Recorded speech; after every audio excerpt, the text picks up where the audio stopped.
Welcome back.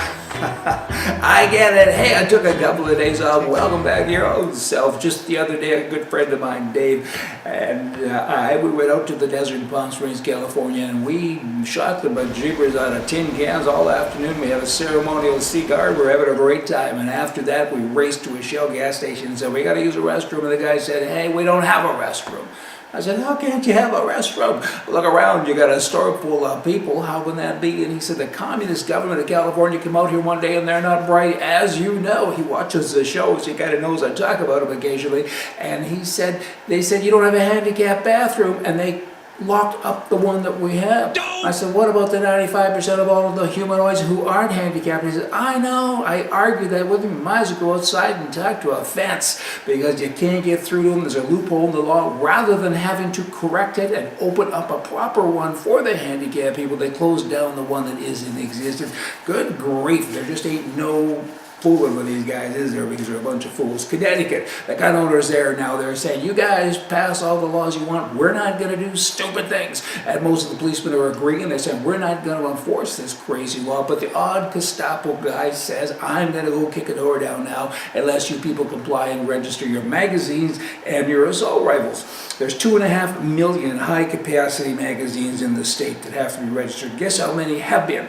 38,000. Oh, there's a message there. People power. We don't like what you people are doing and leave us alone. And there's over 400,000 so-called assault rifles. And these people are insulted about that as well. They're saying, we're not going to register. But now the Gestapo's saying, coming to get you pretty soon, Canada. Both federal and provincial politicians say, we want women's rights. We're in favor. Let's look after all the women. But by the way, they're not allowed to protect themselves. They can't use bear spray, or they can't have mace with their own running, even if there's dogs around, and they certainly can't have a gun. Oh my, kind of double dog, don't you think? Ontario, Canada, the taxpayers there, they just kind of keep on getting it in the air every day. It's never dull. Recently, a $500,000 severance bill was paid to a fired Pan Am Games CEO and the former premier of the province. His name is David Peterson. He's the in charge. He's the board chairman of all of this mess. And he says this is absolutely normal. Things like this happen all of the time.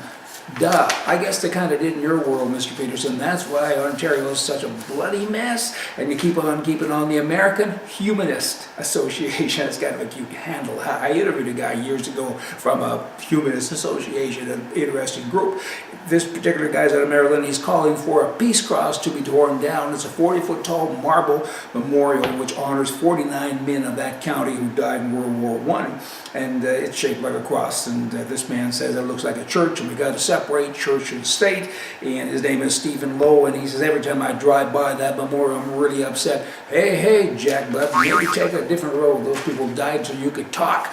Maybe just quit talking to appreciate them one day when you're driving down another place. Hey, to another place. Question, to end the day, what's the only thing worse than an incompetent liberal president? Answer, a competent liberal president. Y'all come back tomorrow, we're gonna have more for you from the right.